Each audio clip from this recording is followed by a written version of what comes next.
I stood in the living room of the beach house he'd just bought. Ocean breeze drifting through open windows. Keys still warm in my palm. The Outer Banks cottage was everything my sister Madison had dreamed about for 2 years. He'd closed on it that morning, $750,000, planning to surprise her at our family reunion this afternoon. But driving toward my parents' lake house, I had no idea Madison was about to announce my bankruptcy to 30 relatives. The irony was devastating. I'd just made the biggest purchase of my life.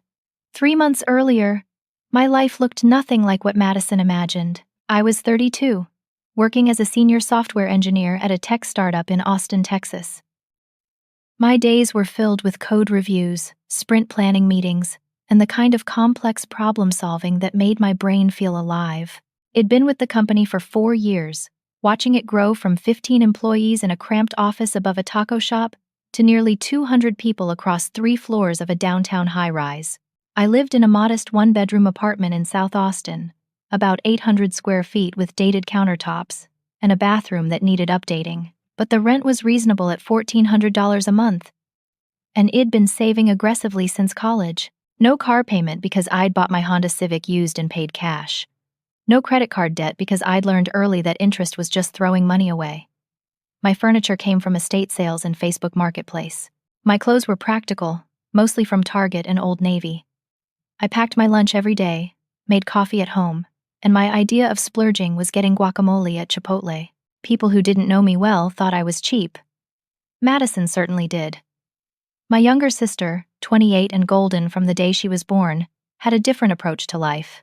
She'd married Craig Thompson right out of college, a successful dentist who ran his own practice in the suburbs. They lived in a beautiful 4-bedroom house in Cedar Park with granite countertops, a 3-car garage, and a pool. Madison drove a white Range Rover, posted Instagram photos of designer handbags, and had her nails done every 2 weeks at an upscale salon. At family dinners, she'd make little comments. Annabelle, are you still in that sad little apartment? Or, don't you ever want to treat yourself to something nice? Once, at Thanksgiving, she'd looked at my clearance rack sweater and said loudly enough for cousins to hear, I just think life's too short to dress like you're always going to a job interview at a library. The thing was, I loved Madison. I really did. We'd been close as kids, sharing a bedroom until I left for college. She was funny and bright, always the center of attention at parties. People gravitated toward her. I remembered teaching her to ride a bike when she was 5, holding the seat and running beside her until she found her balance. I remembered braiding her hair before school dances, helping her study for tests she found difficult, listening to her cry over her first heartbreak. But somewhere in our 20s, things shifted. The closeness became competition. My career success seemed to bother her.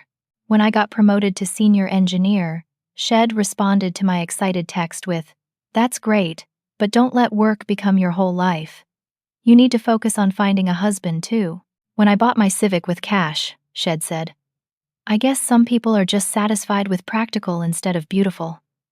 Still, she was my sister. Blood mattered, and I held on to hope that we could find our way back to what we'd once been. In March, everything changed.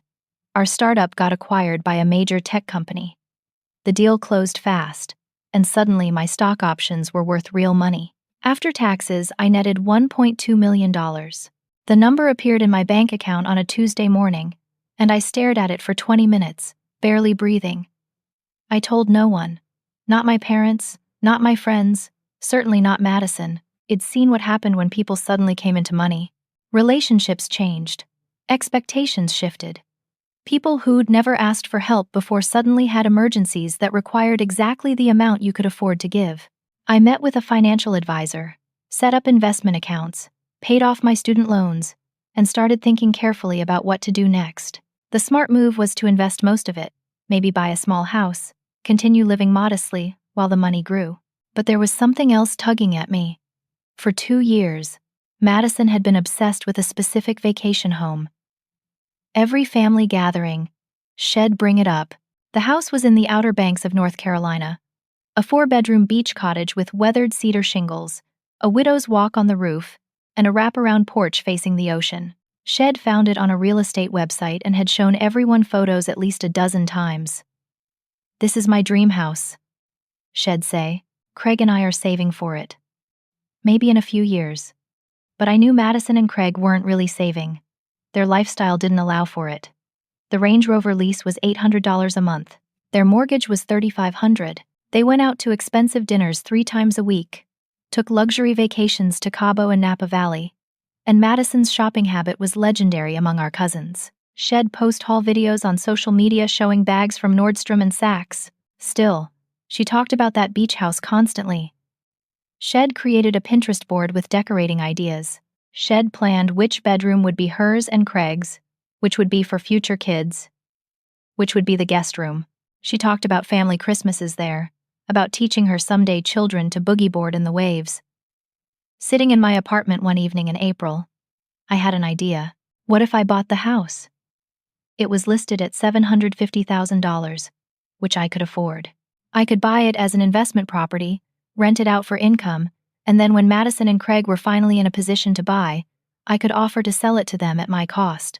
It would be an incredible gift, a way to show my sister I loved her despite our recent distance.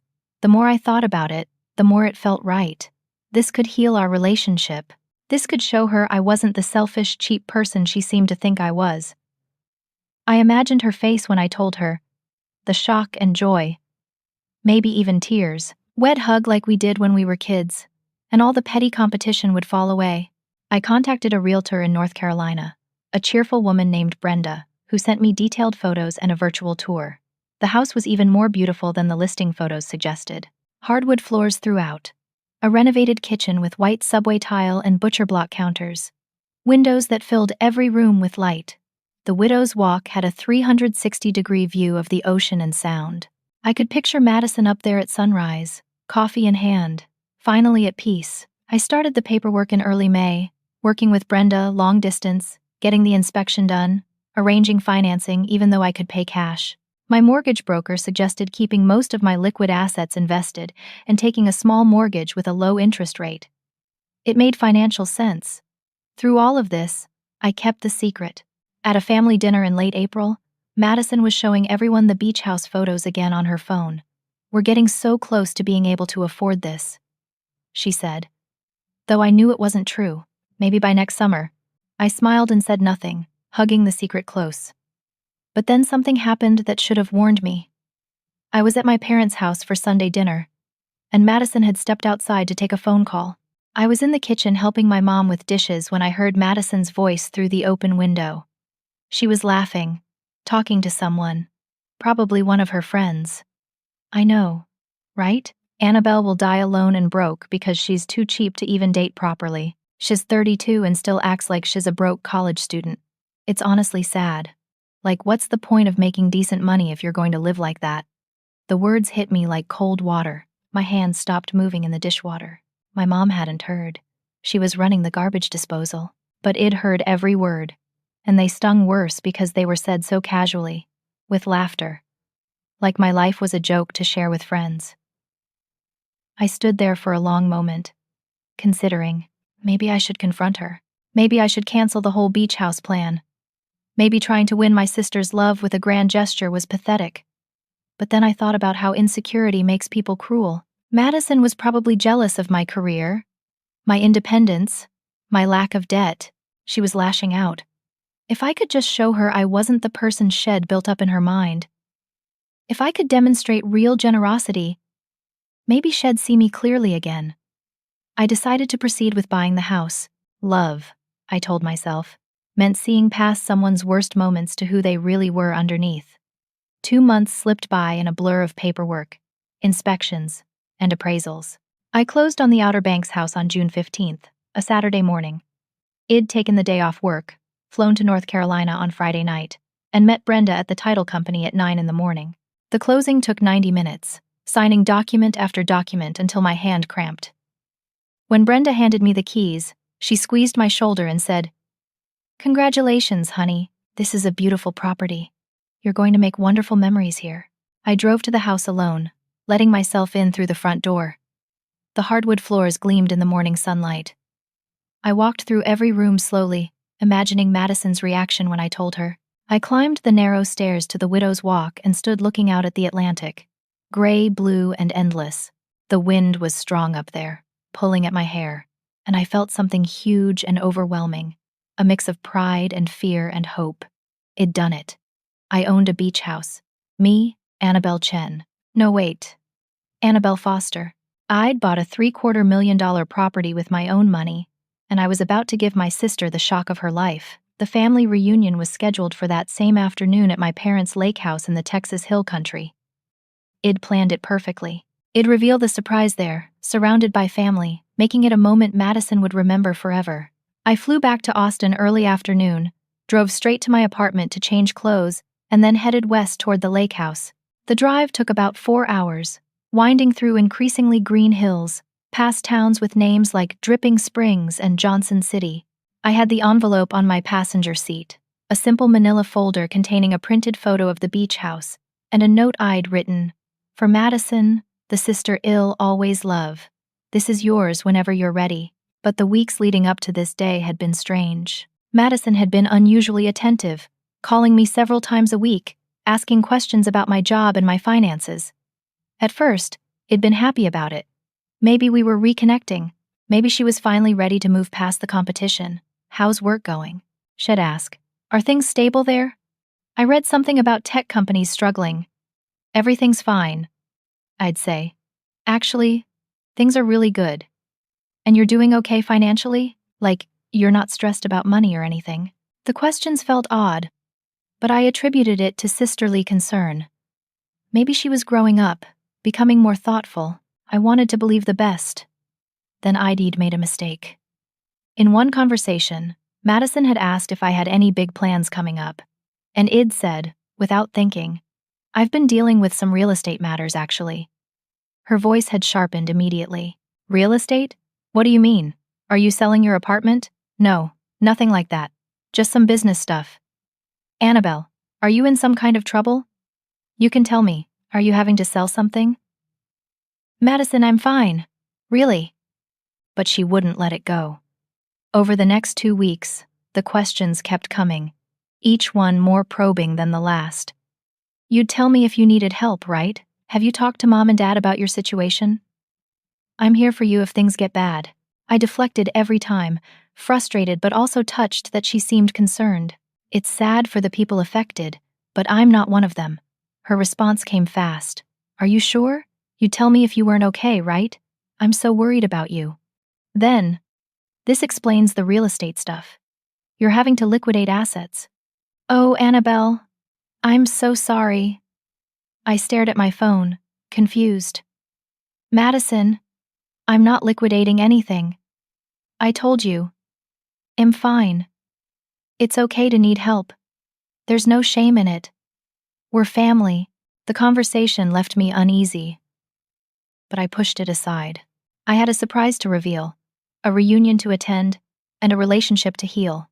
The night before the reunion, I was packing my overnight bag when my phone buzzed. A group text notification. I glanced at it and saw it was a family group chat, but something was wrong. The chat was labeled Family Emergency. Annabelle and I could see it'd been included by accident. My stomach dropped as I read Madison's message, sent to aunts, uncles, cousins, and my parents. "Everyone, I need to tell you something about Annabelle tomorrow. She's too proud to ask for help, but she's in real financial trouble. Her company is failing, and I think she's about to lose everything.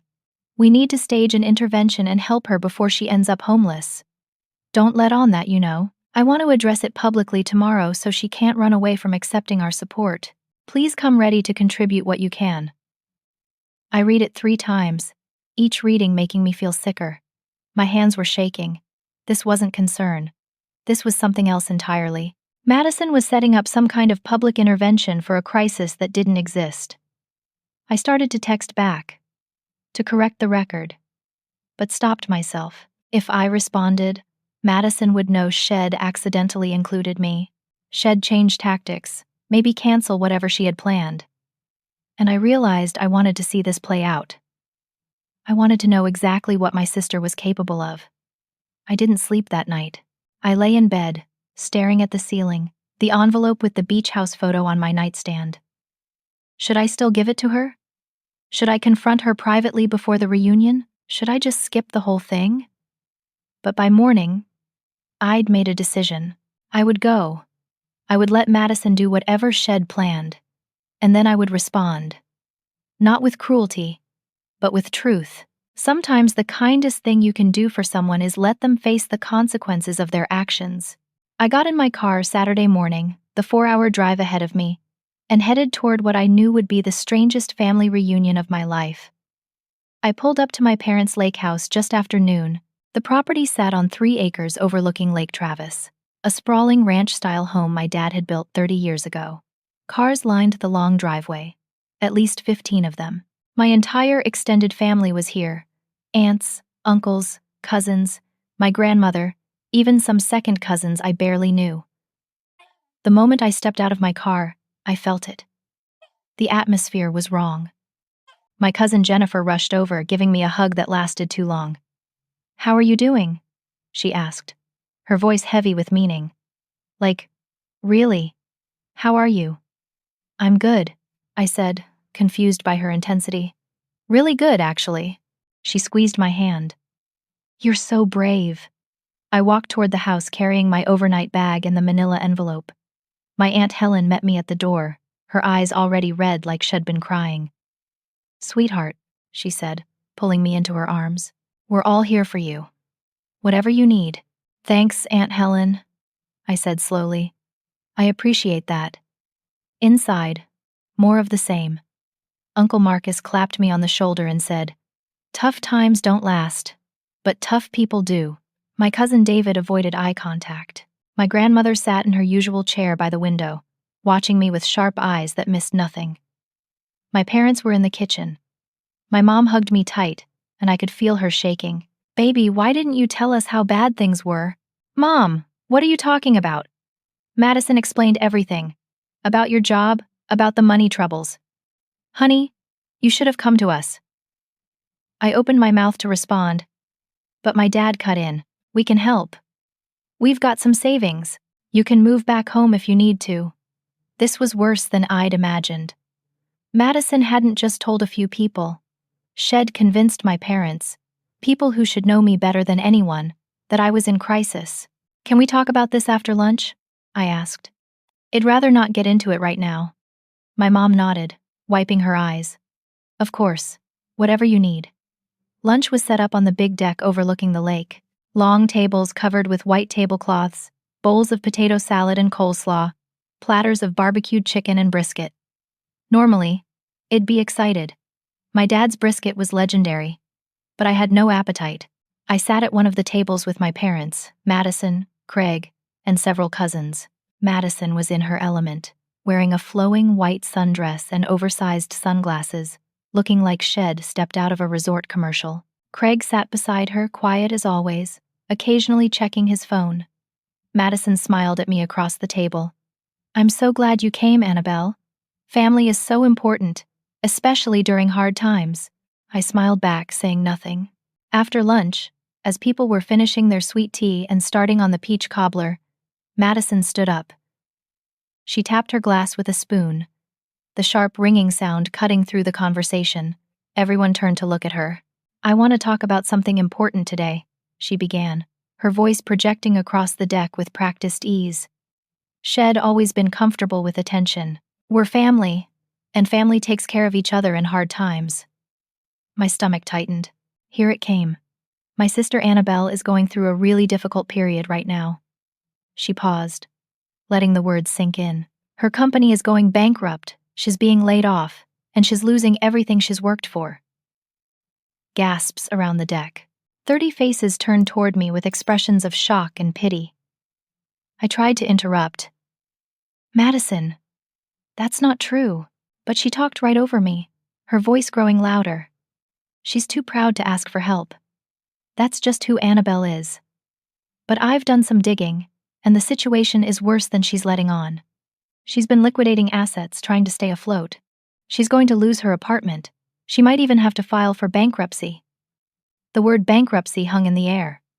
My Aunt Helen was crying openly now. Uncle Marcus had pulled out his wallet. My cousin David was staring at his plate, looking uncomfortable. "I think we should all chip in and help her get back on her feet," Madison continued. "I've already talked to Mom and Dad about her maybe moving back home for a while. We need to support her through this crisis. I sat frozen, unable to speak, watching my sister perform concern, while systematically destroying my reputation in front of everyone I loved. The envelope with the beach house photo sat in my bag at my feet, suddenly feeling like the cruelest joke in the world. Then Craig spoke up. Had been quiet through Madison's whole speech, but now he set down his glass and said, "We've even been looking at letting Annabelle stay in our guest house temporarily, rent-free. We want to help however we can." Madison beamed at him, then at the assembled family. "See?" She looked at me, her expression one of benevolent sympathy, and I saw it clearly for the first time. This wasn't about helping me. This was about her, about being seen as generous, successful, the sister who had her life together enough to save her failure of a sibling. She was enjoying this, the attention, the admiration, the position of power. Something inside me shifted. The hurt and confusion crystallized into something cold and clear. I reached down and picked up my bag, pulling out the envelope. My hands were shaking, but not with fear, with controlled, calculated anger. I stood up slowly. The deck went quiet. "Thank you all for your concern," I said, my voice steady. "But I need to correct some serious misinformation." Madison tried to interrupt. "Annabelle, there's no shame in needing help." I held up my hand. "I'm going to speak now, and you're going to listen." The authority in my voice surprised even me. Madison's mouth closed. My company was not bankrupted. It was acquired 3 months ago by a major tech firm. I received substantial stock options as part of that acquisition. I was not laid off. In fact, my position is not only secure, but I received a promotion and a 20% raise. I pulled out my phone and walked over to my parents, showing them my most recent pay stub and bank statement. My father's eyes widened as he looked at the numbers. "Furthermore, I have not liquidated any assets. The real estate matter I mentioned to Madison was not a sale. It was a purchase." I could see Madison's face starting to go pale. She was gripping the edge of the table. "I bought a property, a vacation home actually, in the Outer Banks of North Carolina." Madison's mouth fell open. I pulled the photo out of the envelope and held it up for everyone to see. This property, to be exact. 4 bedrooms, ocean view, widow's walk, $750,000. I closed on it this morning at 9 a.m. The deck erupted. People were talking over each other, asking questions, congratulating me. My dad stood up and hugged me, apologizing into my shoulder. My mom was crying again, but different tears now. Madison was standing completely still, her face red, her hands trembling. I looked directly at her. "I bought this house as an investment, but I had planned to offer it to you and Craig at my cost when you were ready to buy your dream beach house. I wanted to do something kind for my sister. I wanted to show you that despite all the little comments and competitions, I still loved you." The deck had gone silent again. Everyone was staring at Madison now. But after being publicly humiliated and having my financial ruin announced to my entire family based on complete lies, I've changed my mind. The silence on the deck was absolute. Even the lake seemed to have stopped moving, the water flat and still. Madison's face had gone from red to white, her hands gripping the table edge so hard her knuckles were bloodless. My mother was the first to speak. "Madison." Just the one word, but it carried the weight of 30 years of motherhood, of knowing her daughter, of disappointment and confusion. "Did you make all of this up?" Madison's mouth opened and closed. Mom, I thought. Annabelle said things that made me think." "What things?" my father asked, his voice harder than I'd ever heard it. "What exactly did your sister say that made you think she was going bankrupt?" "She mentioned real estate matters," Madison stammered, "and her company had layoffs. I was just concerned." Craig was staring at his wife like he'd never seen her before. "Madison, you told me Annabelle called you crying about losing her job. You said she asked you not to tell anyone, but you felt we had a responsibility to help her." Every head on that deck swiveled toward Madison. She took a step back from the table. Craig, I must have misunderstood. You told me she was suicidal over her financial problems," Craig continued, his voice getting louder. "You said we needed to prepare for her to move in with us. You've been talking about this for 3 weeks. My cousin Jennifer, who worked in human resources for a tech company in Dallas, spoke up. I saw the article about Annabelle's company. It was an acquisition by a major firm, not a bankruptcy. That's incredibly different. Any quick search would have shown you that, Madison. The pieces were falling into place for everyone. This wasn't a misunderstanding. This was deliberate. My father turned to Madison. Why would you do this to your sister? And that's when Madison broke. The tears came fast, but they weren't sad tears. They were angry tears, frustrated tears. Because it's not fair, she shouted. Nothing about this is fair, we all stared at her. You've always been the smart one, the successful one, she said, pointing at me. Everyone's always comparing me to you. Why can't you be more like Annabelle? Why can't you be more responsible? Why can't you think ahead like your sister? I'm so sick of it, Madison. My mother started. But Madison was on a roll now. I have the better house, the better car, the better life. But it's never enough. You still treat her like she's some kind of golden child just because she codes computers and saves money. She was crying harder now, mascara running down her face. I saw the news about the layoffs, and I thought finally she's the one struggling. Finally, I get to be the successful one who helps. Finally, I get to be the hero. The honesty was brutal and ugly, and it hung in the air like smoke. My grandmother, who'd been silent through all of this, stood up from her chair. At 90 years old, she moved slowly. But when she spoke, everyone listened. Madison, you're not just jealous, you're cruel. There's a difference between envy and deliberate destruction. Her voice was quiet but cut like a knife. What you did today was calculated to destroy your sister's reputation and relationships. That's not who I raised your mother to raise. Craig stood up abruptly, his chair scraping against the deck. Is this why we're $40,000 in debt? The number dropped like a bomb. Madison's face went slack with shock. I got a call from American Express on Thursday. Craig continued, his voice shaking. They wanted to verify some charges. That's when I found out about the second credit card you opened. And the third one. We're not saving for any beach house, Madison. We're drowning. Craig, please, not here, Madison whispered. But Craig was past caring about privacy. You told me we had $20,000 in savings. You showed me the account, but you didn't show me the credit card statements. $40,000, Madison. On what? Clothes? Dinners? Your Instagram life. My Aunt Susan was crying now. Uncle Marcus had his head in his hands. This was spiraling into something bigger than anyone had expected. Madison looked around the deck at all the faces staring at her with disappointment, confusion, and anger. She looked at me last, and for a moment, I saw something raw in her expression. Fear. Shame. Something that might have been regret. Then she turned and ran into the house. The deck erupted into conversation. People were asking Craig if he was okay. Others were apologizing to me. My parents were trying to process everything. I stood there holding the photo of the beach house, feeling strangely empty. My dad pulled me aside. Annabelle, I'm so sorry. We should have questioned her story. We should have talked to you first.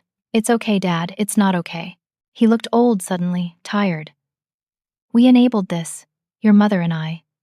We always made excuses for Madison's behavior, said it was just sibling rivalry, just her being dramatic. We should have seen this pattern.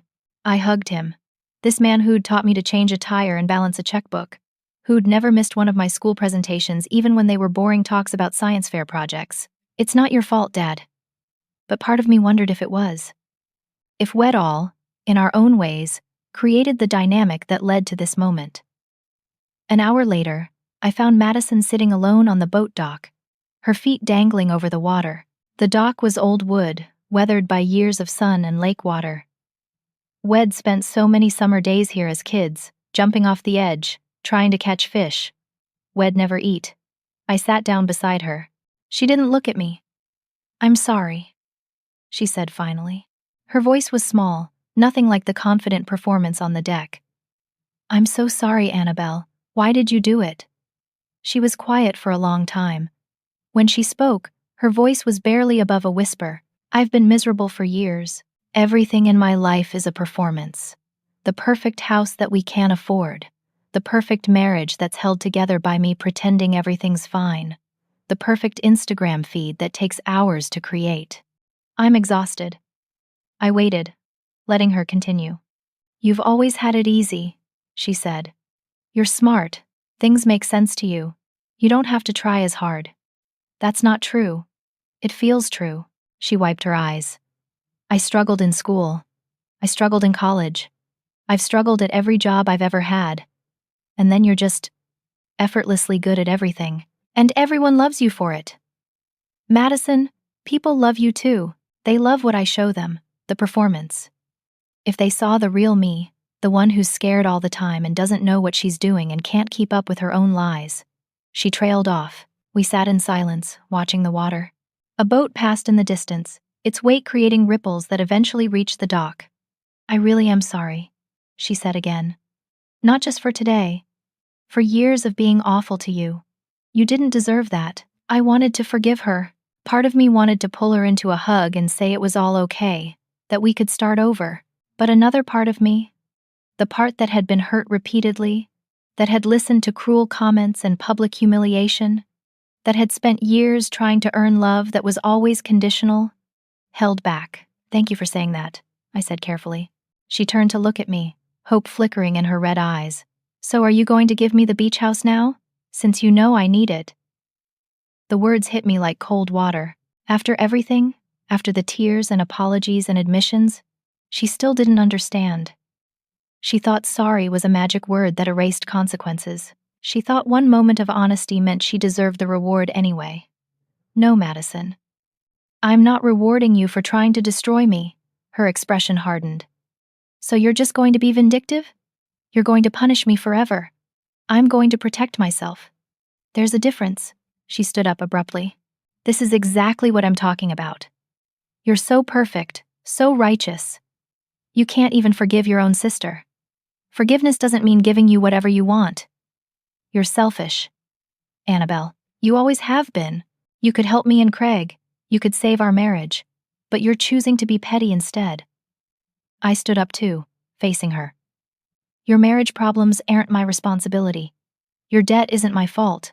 And my success isn't something I owe you pieces of to make you feel better about your choices. She stared at me for a long moment, then turned and walked back toward the house, her white sundress bright against the green lawn. I stayed on the dock as the sun started to set, painting the lake in shades of orange and pink.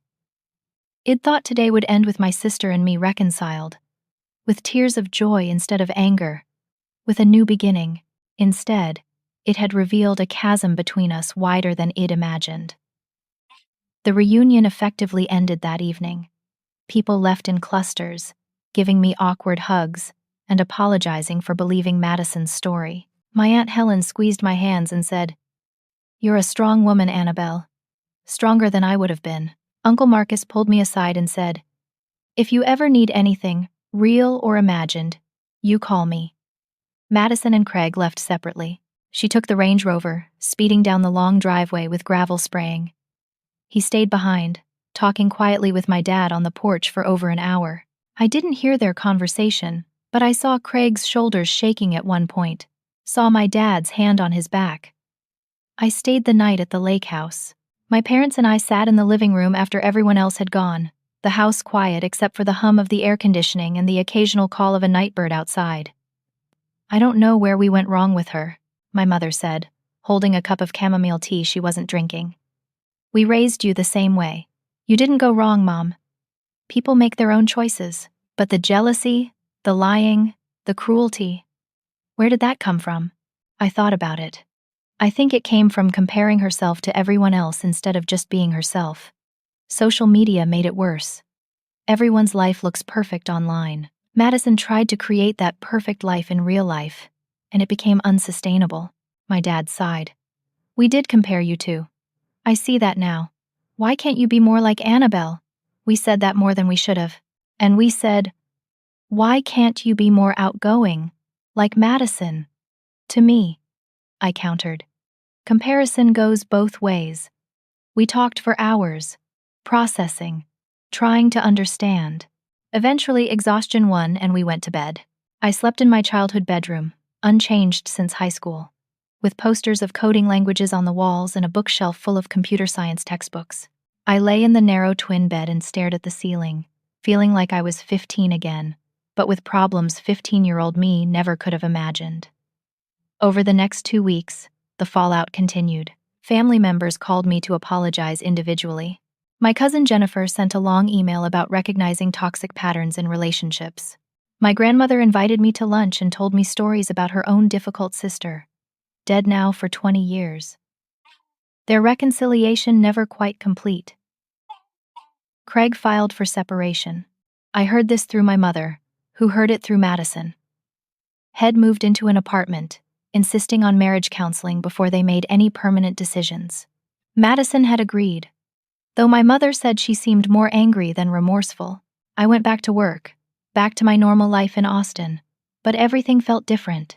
I looked at my apartment with new eyes, seeing it not as evidence of cheapness but as evidence of priorities. I went to my job feeling proud instead of just competent. I started telling people about the beach house, showing photos, making plans to visit it regularly. I also made a decision about the property. I called Brenda, my realtor, and asked about rental management companies. Within a week, I'd hired a firm to handle bookings and maintenance. The house started generating income immediately, summer being peak season in the Outer Banks. The rental income more than covered the mortgage and expenses, with money left over for savings. I took a long weekend and flew to North Carolina to furnish the place properly. I hired a local interior designer who specialized in coastal properties. We chose furniture that was comfortable but durable, decorated in soft blues and whites, added art from local galleries. The house transformed from empty investment to real home, and I felt proud every time I looked at photos of it. I also used some of my money to start a scholarship fund for women in STEM fields at my alma mater. I donated $25,000 to establish it, enough to give 2 students $5,000 each per year. The university named it the Annabelle Foster Technology Scholarship, and I cried when I saw the announcement. But through all of this, Madison haunted me. I'd see something funny and think about texting her before remembering we weren't speaking. I'd hear a song we loved as teenagers and feel the loss. My parents gave me updates I didn't ask for. Shed lost her job at the boutique where Shed worked part-time. She and Craig were in counseling, but it wasn't going well. Shed had to sell the Range Rover and buy a used Honda. Part of me felt vindicated. Part of me felt sad. Mostly, I felt exhausted. 3 weeks after the reunion, a thick envelope arrived at my apartment. My name and address were handwritten in Madison's distinctive loopy script. I almost threw it away without opening it. But curiosity won. Inside was a 10-page handwritten letter on expensive stationery, the kind Madison loved, probably from a set Shed bought before everything fell apart. I sat on my couch and started reading. The letter was not an apology. It started as one, the first paragraph saying she was sorry for her behavior at the reunion. But then it veered into something else entirely. Page after page of grievances, of blame, of justifications. "You've always made me feel inferior," she wrote. "Everything you do is designed to show how much better you are than me. You saved money to make me look wasteful. You bought that house to rub my face in the fact that you could afford my dream when I couldn't. You're not generous, Annabelle. You're cruel in subtle ways that no one else sees." The letter detailed years of perceived slights, times I'd supposedly bragged about my job, instances where I'd made her feel small, comments I'd made that hurt her feelings. Some of these things I remembered differently. Some I didn't remember at all. Some were probably true, moments where I'd been thoughtless or sharp. But the final page was what shocked me most. "I've consulted with an attorney," she wrote, "about whether your public disclosure of buying my dream house, knowing I couldn't afford it, constitutes intentional infliction of emotional distress. I've been having panic attacks since the reunion. I've had to start taking medication for anxiety. You humiliated me in front of our entire family, and there may be legal remedies for that. I'm giving you the chance to make this right before I pursue other options. Sell me the house at a significant discount, or donate it to me outright as a gesture of reconciliation, and we can move past this. Otherwise, you'll be hearing from my lawyer." I read the last page 3 times, feeling something cold settle in my chest. This wasn't my sister writing. This was someone I didn't know. Someone so disconnected from reality, so unable to see her own responsibility, that Shed twisted everything into a narrative where she was the victim and I was the villain. I took the letter to an attorney my company used for contract reviews. Her name was Patricia, a sharp woman in her 50s who'd seen everything. She read the letter while I sat in her office, then looked up at me over her reading glasses. "This is nonsense," she said bluntly. "Intentional infliction of emotional distress requires extreme and outrageous conduct. You bought a house. You revealed that you bought it after she publicly lied about your finances. There's no case here, so I don't need to worry. Document everything. Keep this letter. If she does file something, which I doubt she will because no attorney would take this case, you'll have evidence of her baseless threats. But honestly, this reads like someone who's desperate and grasping at straws." I left her office feeling a strange mix of relief and sadness. Relief that I wasn't actually in legal trouble. Sadness that my sister was so far gone that threatening to sue me seemed like a reasonable option to her. I didn't respond to the letter. I didn't call, didn't text, didn't acknowledge it at all. Silence, I decided, was the only appropriate response to delusion. Summer turned to fall. The leaves in Austin didn't really change colors like they did in other parts of the country, but the heat finally broke and the evenings became pleasant. I started dating someone I'd met at a tech conference, a software architect named Daniel, who made me laugh and didn't care that I lived modestly. We'd go to food trucks and free concerts in the park, and he never once suggested I should upgrade my lifestyle. The beach house bookings stayed strong even into fall. Families wanted off-season vacations. Couples sought romantic getaways. The rental income was substantial, and I was building equity in a property that was appreciating in value. My financial advisor called it an excellent investment. I visited the house in October, taking a long weekend with Daniel. We drove instead of flying, making a road trip of it, stopping at quirky roadside attractions and small-town diners. When we arrived at the Outer Banks and I unlocked the door to my house, to property I owned, I felt a surge of pride so strong it brought tears to my eyes. We spent 3 days there. We walked on the beach, climbed to the Widows, walked to watch the sunrise, cooked simple meals in the kitchen, and talked for hours about everything and nothing. On the last morning, Daniel said, "This place suits you. It's beautiful but unpretentious, strong but welcoming." "Are you describing the house or me?" I asked. "Both." Through all of this, my parents kept me updated on Madison, even though I'd asked them not to. I think they hoped that if they kept talking about her, I'd eventually soften and reach out. But every update made me more certain I'd made the right choice in keeping my distance. Madison and Craig's separation had become a divorce. Had discovered the full extent of her spending and lying, and the trust was irreparably broken. They'd put the house on the market. Madison had moved into a small apartment in South Austin, the kind of place I'd been living in for years, the kind she used to mock.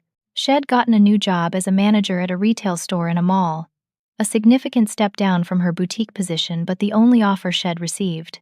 My mother said she seemed humbled, quieter, less polished. She'd deleted most of her social media accounts. The performance was over, whether she wanted it to be or not. Part of me wanted to feel triumphant. Look how the mighty have fallen, right? But mostly I just felt tired and sad. This wasn't what I'd wanted. I'd wanted my sister back, not her destruction. In November, my parents invited me to Thanksgiving at the lake house. "Madison will be there," my mother said carefully. "I know things are complicated, but it's Thanksgiving. Family should be together." "I'll think about it," I said. I called my grandmother for advice.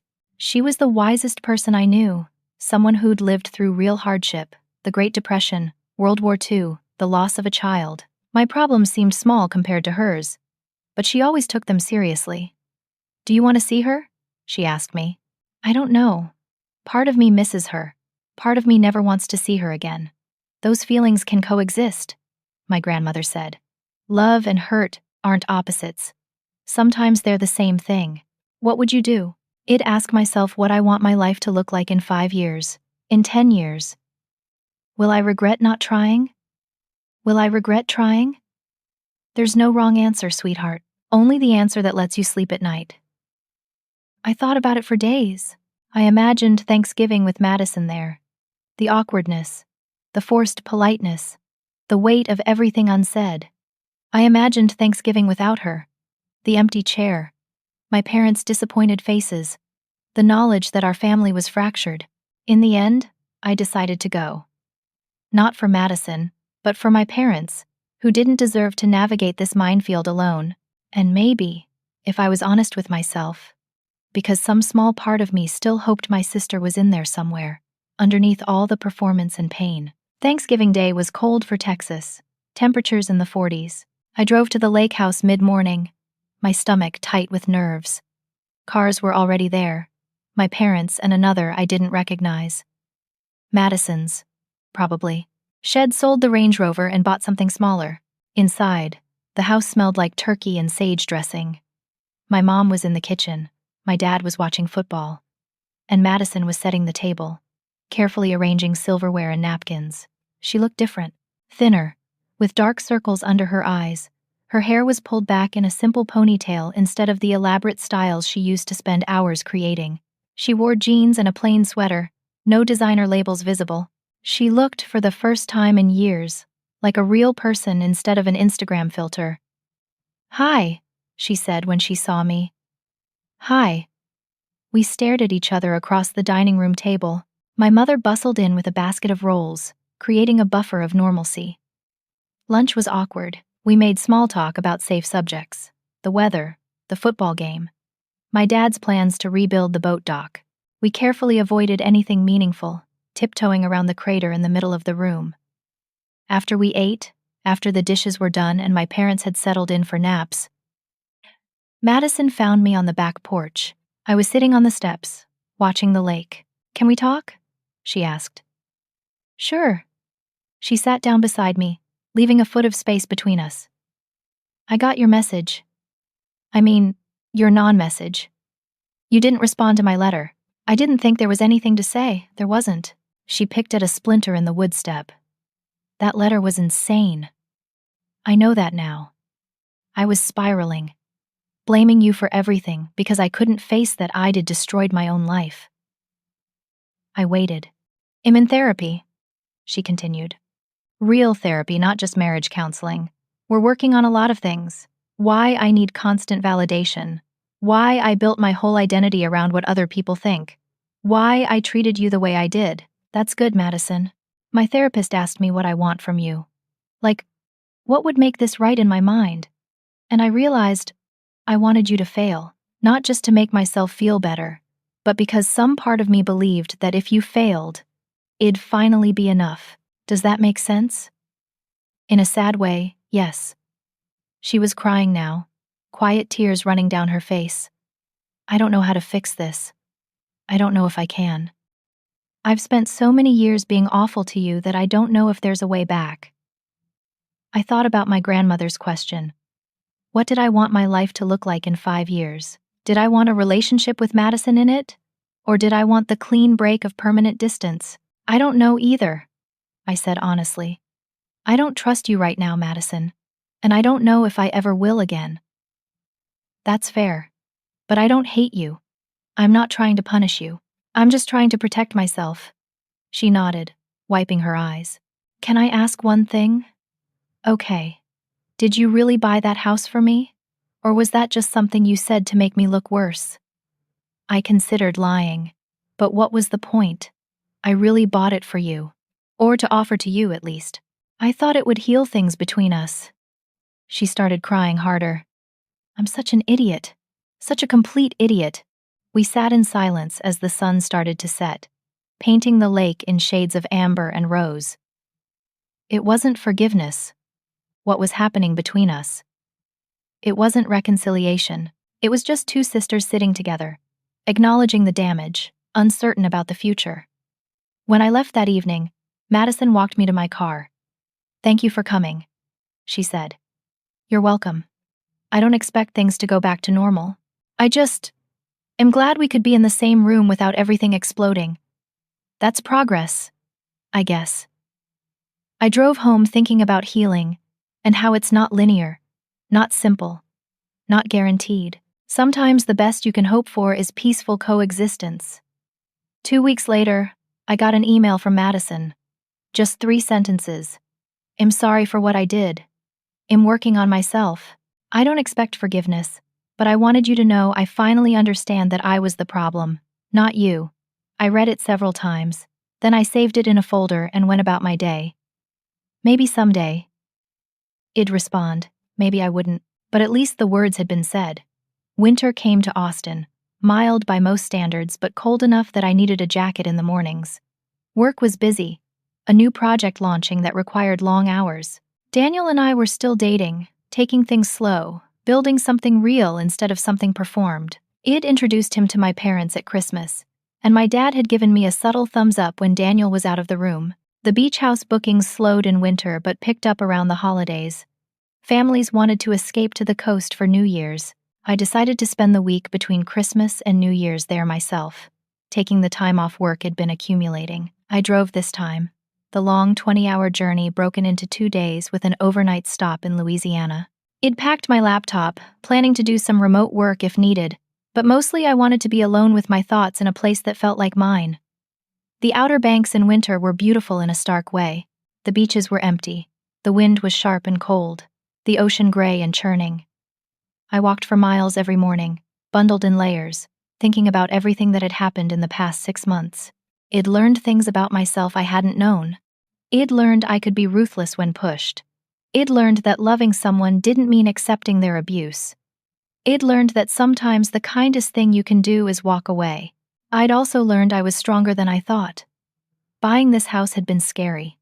Standing up to Madison at the reunion had been terrifying. Setting boundaries with my family had felt impossible.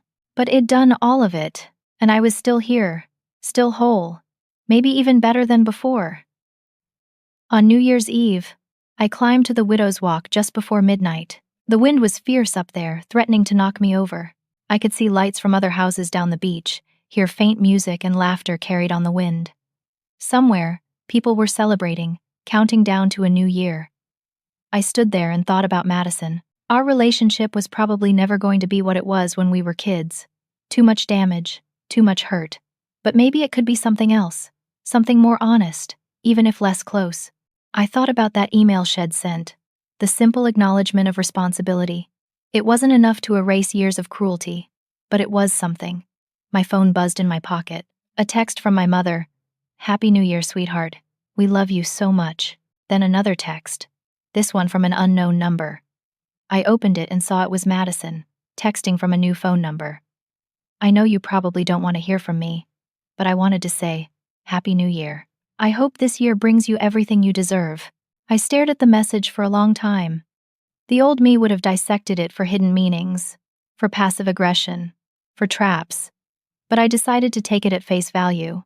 A simple wish from a complicated person. I texted back, "Happy New Year to you too." 3 words. Not forgiveness, not reconciliation, but acknowledgement. We both existed. We both were trying, in our own ways, to move forward. The countdown started somewhere in the distance. 10, 9, 8. I counted along silently, watching the ocean, this wild, beautiful thing that didn't care about human drama or family dysfunction, or any of our small problems. 0. Midnight. A new year. I stood on the Widow's Walk of my beach house. The house I'd bought with my own money. The house that represented my success and independence and strength. I thought about the journey that had brought me here. The betrayal, the public humiliation, the painful revelations, the difficult choices. And I realized I was grateful. Not grateful for the pain, but grateful for what it had taught me. Madison's cruelty had forced me to see our relationship clearly, without the rose-colored glasses of nostalgia and hope. It had forced me to choose myself when I'd spent years trying to earn love by making myself smaller. I understood now that real love doesn't require you to diminish yourself. It doesn't keep score. It doesn't manufacture crises to prove devotion. Real love is quiet and steady and doesn't need to be performed for an audience. I thought about the scholarship fund I'd started, about the 2 young women who'd received their first checks this semester. One of them had sent me an email, telling me how the money had allowed her to quit her night shift at a convenience store and focus on her studies. Shed ended the email with, "Thank you for believing in women like me. That's what I wanted my legacy to be.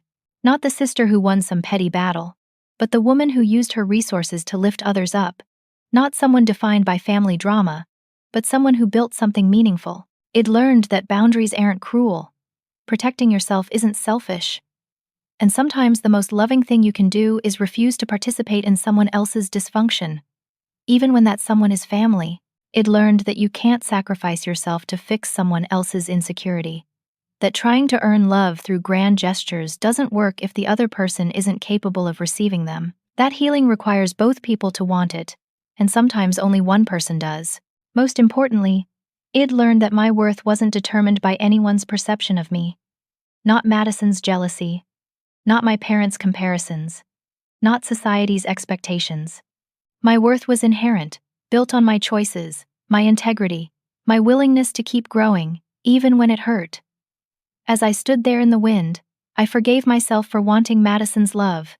I forgave myself for the years I'd spent trying to be less threatening, less successful, less myself in hopes of maintaining peace. I forgave myself for finally walking away when that love proved poisonous. And in forgiving myself, I found I could forgive Madison too. Not forget, not excuse, not reconcile fully, but forgive. She was a person in pain who'd hurt me because she couldn't face her own shortcomings.